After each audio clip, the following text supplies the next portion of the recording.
Salam jumpa untuk kita semua dalam acara visi Bincang-Bincang Asik. Seluruh umat Kusman Malang dimanapun Anda berada, sesaat lagi kita akan memasuki masa prapaskah atau yang biasa disebut dengan masa Retret Agung. Untuk mengisi Retret Agung kita pada tahun ini, tentu saja kita bersama-sama akan melakukan pendalaman iman APP. Nah, kira-kira apa tema dari pendalaman iman APP kita pada tahun ini? Apa yang diharapkan gereja untuk bisa kita lakukan dalam kehidupan sehari sebagai ulah pertobatan kita dalam masa prapaskah ini? Kita telah pada hari ini telah hadir bersama dengan kita 3 orang narasumber yang akan membantu kita untuk mengulas topik kita pada hari ini. Yang pertama adalah Romo Hubertus Tangguh Adiwardana selaku Ketua Tim APP Kusman Malang. Selamat pagi dan salam jumpa, Romo. Selamat pagi. Ya, yang kedua kita juga kehadiran Romo Alfonsus Catur Raharso selaku Vicaris Jenderal Kusman Malang. Dan juga yang tak kalah penting, sosok yang sangat kita cintai bersama, Bapak Uskup kita, yakni Monsinyur Hendrikus Widiarto Gunawan. Selamat pagi dan salam jumpa, Romo. Selamat pagi. Baik, para umat Kusman Malang dimanapun Anda berada, mari kita memasuki tema kita pada hari ini. Kita mau bincang-bincang. Nah, pertama saya mau bertanya dulu kepada Romo Andi. Nah, untuk tahun ini tema APP kita apa ya, Romo ya? Ya, tema APP kita dalam rangka besar tentang membangun ekonomi solidaritas, di mana pada tahun 2021 ini temanya semakin beriman, semakin solidar. Ya, dari tema yang dijalankan pada tahun ini, kira-kira gereja itu ingin menyampaikan pesan apa, Romo? Gereja ingin agar kita menyadari bahwa tujuan dari pembangunan ekonomi itu ialah untuk kesejahteraan bersama, bukan pribadi. Maka karena harus bekerja sama dengan orang lain, harus terbuka dan tidak sendirian. Nah, dalam kaitan dengan ini, kita harus punya landasan yang kuat, di mana landasannya yang kita diajak untuk mendalaminya adalah membangun solidaritas. Dari solidaritas ini yang perlu kita pahami bersama, ajaran sosial gereja sungguh amat memperhatikan dan menekankan hal ini. Karena dengan solidaritas itu merupakan wujud aktualisasi dari ajaran cinta kasih yang Yesus ajarkan. Nah, maka tiap orang harus punya semangat untuk melayani orang lain, bisa menekan egoisme diri dan kecenderungan yang hanya mau memenuhi kebutuhan pribadi ataupun golongan. Hal yang tak kalah penting dalam solidaritas ini ialah menghargai pribadi tiap orang. Tiap orang harus dihormati martabatnya. Maka perlu sebuah sikap peduli dan rasa bertanggung jawab atas sesama, terlebih yang kurang beruntung. Nah, sebagaimana Yesus merupakan perwujudan dari solidaritas Allah terhadap kita manusia, maka kita pun juga harus melanjutkan karya penyelamatan Yesus dengan menjadi murid-muridnya yang siap berbagi dengan orang lain. Nah, saudara-saudari, tema APP ini mengundang kita untuk punya semangat tobat yang peduli atau solidar pada sesama kita, sehingga dapat menjadi sarana dan tanda keselamatan, terlebih tentu di tengah pandemi COVID-19 yang masih melanda kita bersama. Begitu kira-kira, Romo. Ya, terima kasih, Romo. Jadi kita bersama-sama dalam APP pada tahun ini diajak melakukan suatu ulah pertobatan di mana kita bukan saja memikirkan kepentingan kita, perekonomian kita, tapi bagaimana juga kita bisa merangkul dan mengupayakan kesejahteraan dan perekonomian dari saudara-saudara kita, terutama mereka yang kecil, miskin, dan kerap kali tersingkirkan. Baik, Romadi, ini kan kita masih dalam masa pandemi. Otomatis kita tidak mungkin untuk bertemu, mengadakan acara yang mengumpulkan banyak massa. Nah, lalu bagaimana sosialisasi yang direncanakan oleh Kusuma Malang atau animasi APP di Kusuma Malang ini bisa dilaksanakan? Oh, biasanya kan ada terpisah dari timur atau ada dari barat yang mengumpulkan dari berbagai macam parti. Nah, dalam situasi pandemi tidak mungkin itu terjadi. Nah, apa yang direncanakan oleh Kusuma Malang untuk melakukan animasi ini, Romo? Ya, melalui tim APP sudah diputuskan bersama bahwa animasi akan dilakukan melalui Zoom meeting dan juga bisa diikuti melalui channel YouTube Komsos Kusuma Malang. Mungkin perlu dicatat untuk animasi bagi dewasa itu akan dilakukan tanggal 7 Februari. Sedangkan untuk anak-anak itu pada tanggal 12 Februari dan untuk remaja serta UMK tanggal 14 Februari. Informasi lebih lanjut akan disampaikan dalam Instagram APP_Kusuma Malang. Silakan untuk mencarinya dan mengikutinya. Ya, jadi saudara-saudari yang terkasih dimanapun Anda berada, seperti yang diinfokan oleh Romadi bahwa dalam animasi APP kita pada tahun ini kita akan melakukan dalam daring. Jadi ada 3 sesi untuk penyampaian atau animasi sesuai dengan kategori masing-masing yang sudah disampaikan oleh Romadi tadi, yakni tanggal 7 Februari untuk kategori dewasa, lalu 12 Februari untuk kategori anak, dan 14 Februari untuk kategori OMK dan remaja. Info berikutnya juga bisa dilihat di Instagram APP_Kusuma Malang. Jadi kalau saudara-saudari sekalian mau tahu perkembangan bagaimana sosialisasi tentang tema APP kita, itu bisa juga melihat di Instagram Kusuma Malang ini. Baik, nah terima kasih kepada Romadi. Saya mau bertanya kepada Bapak Uskup dan Romo Catur juga nih. Nah, ini pertama-tama kepada Bapak Uskup.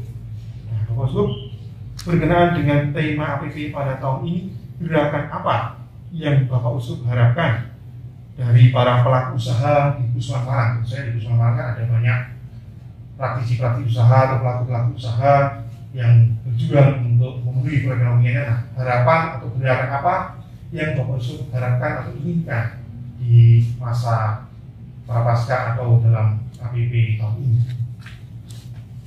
Baik, pertama-tama perlu kita kembali pada tema APP. Semakin beriman, semakin solider. Berarti ada kaitan erat antara iman dan solidaritas. Karena iman kita mengajarkan supaya kita solider dengan yang miskin, yang berkekurangan. Karena ajaran Yesus itu menekankan cinta kasih dan menuntut supaya orang yang miskin mendapat perhatian, maka sangat jelas bahwa semakin orang beriman, semakin menghayati imannya, tentu solidaritasnya juga berkembang. Itulah kaitannya. Dalam masa pandemi COVID-19 ini, seluruh dunia mengalami kesulitan besar dalam ekonomi. Oleh karena itu, gereja tak henti-hentinya menghimbau umat supaya solider. Pada masa ini kita merasa ada persoalan besar yang membutuhkan kerjasama, membutuhkan persaudaraan yang sejati, di mana orang saling menolong. Karena itu, kalau saya ditanya apa yang saya harapkan dari para pengusaha, Katolik di Keuskupan Malang? Jawabannya sangat jelas. Semoga para pengusaha sadar bahwa pada masa pandemi yang sangat sulit ini, meskipun mereka sendiri juga mengalami kesulitan, mungkin usahanya tidak membawa untung, bahkan mungkin merugi, toh mereka berusaha untuk bertahan. Dan kita doakan, kita sungguh berharap bahwa usaha mereka tidak sampai mati, tetapi mampu bertahan. Dan dengan demikian masih bisa memberikan penghasilan atau nafkah kehidupan untuk para karyawan-karyawati mereka. Lebih dari itu, lebih dari soal keadilan, memberi gaji yang pantas, ada kasih yang mengatasi tuntutan sosial, yang mengatasi standar sosial. Jadi ada dorongan untuk memberi lebih daripada yang sepatutnya. Karena itu saya sungguh berharap bahwa para pengusaha Katolik sungguh berusaha untuk murah hati kepada karyawan-karyawatinya. Apa artinya persisnya saya tidak bisa menentukan, tapi murah hati dalam arti bagaimana pengusaha di tengah kesulitan ekonomi ini dapat menolong mereka yang sangat berkekurangan untuk bisa bertahan hidup. Itu yang saya harapkan. Jadi saya tidak bisa memberikan himbauan yang terlalu mendetail, tetapi prinsipnya pertama keadilan, tapi lebih dari keadilan ada cinta kasih yang dituntut, diperlukan pada masa yang amat khusus ini. Semoga bisa dilaksanakan. Baik, terima kasih Monsinyur. Nah, ini ketika mendengar tentang tema APP tahun ini, bahwa semakin beriman semakin solider. Artinya kita mau berbagi. Muncul sebuah pertanyaan di tengah-tengah umat. Loh, ini kan saya sendiri untuk menghidupi diri saya saja sulit gitu. Kalau saya gereja mengajak kita untuk berbagi, nah bagaimana kira-kira yang bisa dilakukan untuk bagaimana caranya umat ini menghidupi tema APP pada tahun ini di tengah situasi sulit yang tentu saja juga mereka hadapi. Mungkin dari Romo Catur dulu mau memberikan ya kira-kira bagaimana caranya menghidupi situasi ini, sedangkan umat kadang-kadang merasa saya ini juga kesulitan, sedangkan gereja mengundang untuk tetap berbagi. Nah, bagaimana? Ya, gereja juga gereja menyesuaikan diri dengan kondisi umat beriman. Contoh konkret yang sudah dilakukan sejak pandemi muncul ya, dari tingkat KWI sampai keuskupan itu ada beberapa katakanlah penggalangan dana atau kolektor yang dulu katakanlah wajib disetorkan, itu sekarang tidak perlu disetorkan. Kalaupun tetap dikumpulkan, dimanfaatkan semaksimal mungkin untuk pemberdayaan keuskupan masing-masing. Demikian juga sejauh saya tahu Keuskupan Malang ini juga tidak lagi menuntut persentase seperti sebelumnya ketika masa normal untuk penyetoran kolektor. Lalu ada penyesuaian. Nah seperti itu, gereja menyesuaikan diri dengan kondisi umat karena sadar tahu kondisi yang terjadi. Nah, kesulitan ekonomis dirasakan semua orang, semua lembaga, semua perusahaan, semua mengalami. Tapi jangan sampai semangat berbagi, solidaritas itu menyusut.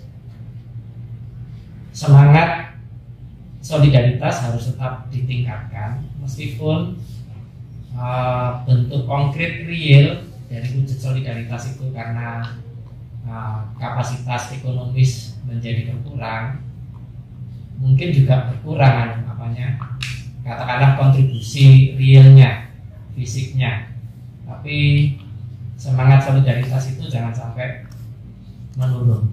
Nah itu yang bisa saya sampaikan. Nah sekarang ini memang semua harus kerja keras,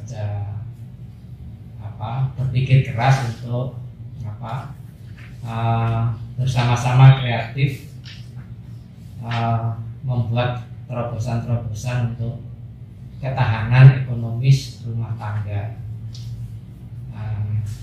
Kita tidak boleh menutup mata terhadap beberapa keluarga yang katakanlah mengambil jalan pintas, entah itu bunuh diri karena tidak sanggup lagi menopang beban hidup. Nah, ini kalau jalan pintas seperti itu dilakukan oleh seseorang tanpa menemukan wujud solidaritas yang nyata, nah itu kan disayangkan ya. Kita semua merasa bersalah atas kehidupan yang seperti itu. Jadi maka solidaritas jangan sampai menyusut, meskipun wujud konkret untuk solidaritas kalau itu berupa harus kontribusi ya, kontribusi berbagi menjadi berkurang katakanlah jumlahnya, entah rupiahnya atau wujudnya, tapi semangat solidaritas harus diwujudkan dengan bentuk dan cara lain. Ya, terima kasih Pak. Mungkin dari Pak Oso. Ya, menjawab pertanyaan Romo, kalau ada umat mengatakan saya sendiri kesulitan ekonomi kok disuruh solidar dengan yang lain. Saya tentu bisa mengerti kalau ada satu keluarga untuk makan 3 kali saja nggak mampu, masih disuruh membantu yang lain. Ya tentu tidak. Akan tetapi kita ingat pada kisah janda yang miskin dalam Injil Lukas. Orang memberi itu tidak selalu memberi dari kelimpahan, bisa memberi karena punya lebih. Janda miskin itu memberi dari kekurangannya, dan Yesus memuji dia. Maka pertanyaannya, apakah memang orang itu sungguh tidak bisa memberi karena dia sendiri kekurangan? Sekali lagi, kalau memang tidak punya apa-apa ya nggak bisa memberi. Tapi pertanyaannya adalah, benarkah demikian? Kadang hanya karena mungkin kurang sadar bahwa kita memberi itu juga dari kekurangan itu bisa. Saya punya contoh, ada 1-2 keluarga yang meskipun tidak kaya, sangat terbatas kemampuan ekonomisnya, pada masa pandemi ini mengurangi beberapa hal yang tidak terlalu penting, mengurangi biaya-biaya yang sungguh bisa ditunda, hal-hal yang tidak sangat penting, dan itu bisa dipakai untuk membantu orang lain, membantu dari kekurangan dengan penghematan dalam banyak hal yang tidak diperlukan. Itu yang orang yang kebutuhan ekonomisnya terbatas. Kita masih bisa bicara mengenai orang-orang yang keadaan ekonomisnya tidak begitu buruk. Nah, himbauan untuk ikut memberi kepada yang lebih miskin itu tentu lebih berlaku untuk orang yang mempunyai lebih. Maka dalam masa pandemi ini mereka diajak untuk lebih murah hati daripada biasanya, tentu saja dengan berkorban juga. Mungkin anaknya biasa menghamburkan uang untuk foya-foya, untuk membeli mainan-mainan yang bagus-bagus. Pada masa ini dikurangi, dan uang itulah yang bisa dipakai untuk membantu. Ya. Itulah yang bisa saya katakan untuk menjawab pertanyaan orang seperti ini. Baik, terima kasih Monsinyur. Sekarang saya mau bertanya kepada Romo Catur kembali. Romo sebagai Vikaris Jenderal Puskesmas Malang tentu membawahi komisi-komisi dan juga seksi-seksi yang di bawahnya. Nah, berkenaan dengan tema APP pada tahun ini, kira-kira Romo berharap apa dari para seksi-seksi PSE atau pelayanan yang ada di paroki-paroki? Ya, dari di tingkat keuskupan, di tingkat komisi-komisi, memang saya belum merancang sebuah program, apalagi kalau program itu berupa pertemuan-pertemuan itu sekarang sudah harus diminimalisir.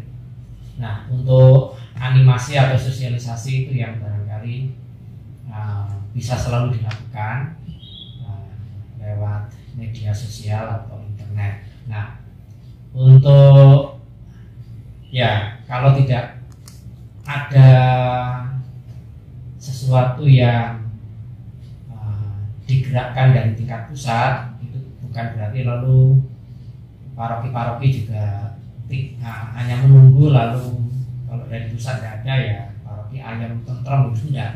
Jadi paroki sebagai komunitas yang utuh memiliki semua ya harus punya planning, punya program sendiri. Nah, untuk tingkat paroki harapan saya yang sudah punya seksi pelayanan itulah bagian yang harus paling aktif pada masa pandemi ini untuk menerapkan dan mengaplikasikan APP tahun ini. Lalu untuk bagian animasi itu bisa dilakukan oleh semua lini di paroki ya, mulai dari pastor parokinya lewat katekese dan khotbah, dan itu juga tidak harus mengumpulkan umat di satu tempat, tetapi bisa lewat jejaring. Nah, paroki-paroki juga ya saya harapkan menciptakan grup-grup WA di kalangan umat yang bisa menjangkau tiap-tiap kategori ya. Lalu dari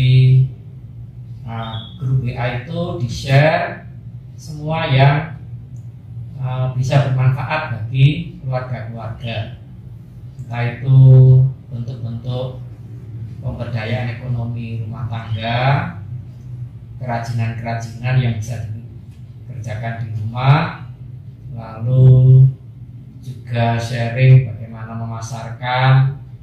Nah, seperti itu, sharing-sharing seperti itu yang membangun, termasuk ini sharing soal COVID ini seperti apa ya.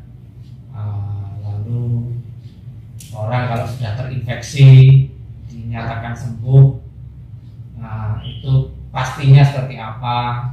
Nah, itu sharing-sharing seperti itu yang membangun perlu digalakkan.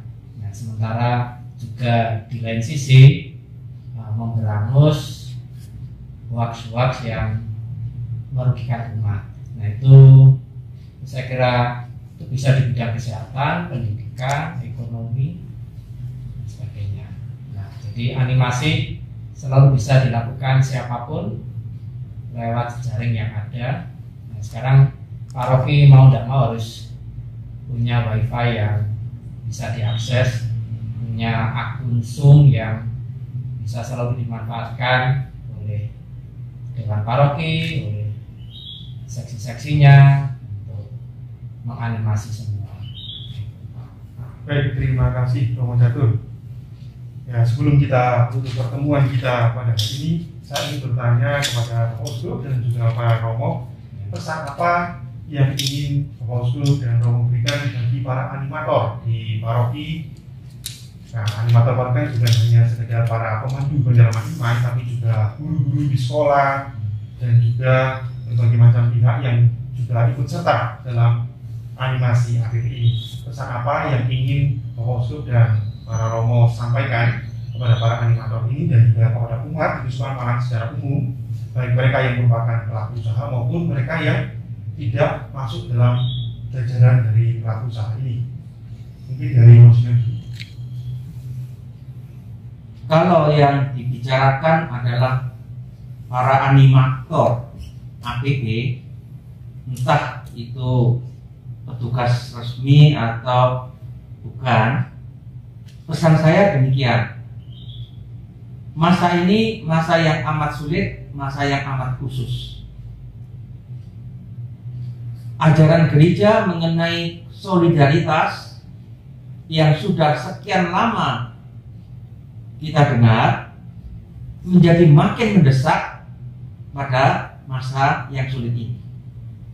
Karena itu saya mohon para animator berusaha untuk menerangkan hubungan antara iman dengan solidaritas, dan berusaha sekuat tenaga untuk menyadarkan orang bahwa saat ini kita berada dalam perahu yang sama, menghadapi masalah besar yang sama, maka diperlukan seperti ajaran para paus, kebersamaan,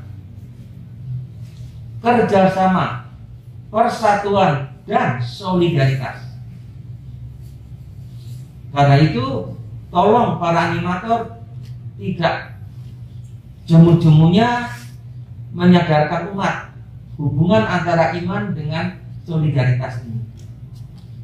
Semoga dengan menunjukkan bahwa kita mempunyai kewajiban untuk menolong yang sangat membutuhkan,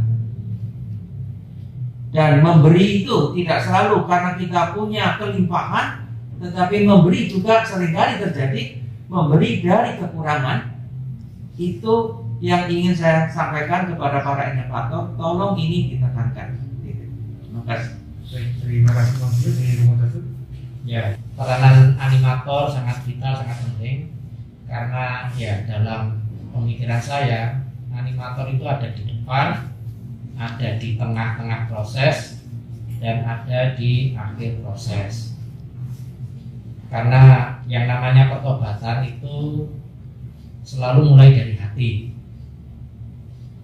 lalu memancar, terwujud, keluar. Nah, karena harus bersumber memancar dari hati, nah ini animator ini harus mengakarkan pesan-pesan, nilai-nilai solidaritas itu untuk sampai ke hati setiap umat, setiap lini, setiap segmen umat. Nah itu peran animator pada awal sebuah gerakan. Nah ketika umat sudah mulai bergerak, ada inisiatif-inisiatif, ada program-program, proyek-proyek bersama. Nah semangat solidar ini tetap harus dijaga keutuhannya, dimurnikan dari egoisme, dimurnikan dari kepentingan-kepentingan orang menonjolkan atau cari nama atau apa, atau jegal menjegal atau lepas tanggung jawab, misalnya seperti itu ya. Nah jadi animator ada di tengah-tengah proses untuk tetap menjaga semangat solidaritas yang benar, yang merata. Lalu pada akhir proses itu animator juga tetap penting supaya semangat solidar yang sudah terbentuk ketika memulai, ketika mengembangkan dan merealisir ini menjadi bekal untuk semangat solidar berikutnya sampai kapanpun. Karena masa pandemi ini katanya tidak selesai dalam 2-3 tahun, mungkin malah 5-10 tahun. Maka new normal ini akan berlangsung lama. Nah, jangan sampai solidaritas itu terkena rasa capek gitu. Jadi jangan sampai ada kemerosotan atau kemunduran. Nah itu animator itu tidak hanya di awal, tapi di tengah-tengah proses dan terus-menerus sampai itu menjadi mentalitas gaya hidup beriman bersama seluruh umat. Baik, terima kasih kepada Dr. Adi. Bagaimana? Ya, peran animator memang sangat penting. Maka saya sungguh berharap para animator juga terlibat dalam proses mendalami tema APP ini. Kalau sebelum pandemi biasa berkumpul bersama untuk saling mendalami tema masing-masing tema dalam APP yang biasanya 4 kali pertemuan itu, mungkin hal ini juga bisa diadakan melalui Zoom meeting di antara para tim animator untuk saling menimba pendalaman atas masing-masing tema yang ada. Sehingga ketika memberikan pada lingkungan atau stasi di mana sang animator bertugas, melalui Zoom meeting pula dapat memperkaya dari pengalaman-pengalaman yang diperoleh dari pertemuan bersama tim animator itu sendiri. Semoga musim pandemi seperti ini, pertemuan tema APP ini tetap bisa diikuti dari rumah masing-masing. Dengan demikian juga keluarga-keluarga itu akan makin berkreasi bersama, bukan hanya anak mendengarkan tema APP itu anak, yang remaja mengikuti remaja, yang dewasa, orang tua mengikuti yang dewasa, tapi baik anak-anak, remaja, OMK maupun bapak ibu bisa saling memperkaya dengan situasi dan kondisi masing-masing. Gitu. Ya, baik, terima kasih Romo Ardi, terima kasih Monsinyur, Romo Catur dan Romo Ardi. Saudari dan saudara dimanapun Anda berada, kita telah menyaksikan bersama dan mendengarkan pesan dari Bapak Uskup, Romo Catur dan Romo Ardi mengenai ulasan tentang tema APP kita pada tahun ini. Saya mengucapkan selamat memasuki masa Prapaskah, selamat mengikuti pendalaman iman APP. Semoga kita semua sungguh siap untuk menyambut kehadiran Tuhan kita Yesus Kristus dalam kebangkitannya yang mulia. Sampai jumpa untuk kita semua dan salam sehat.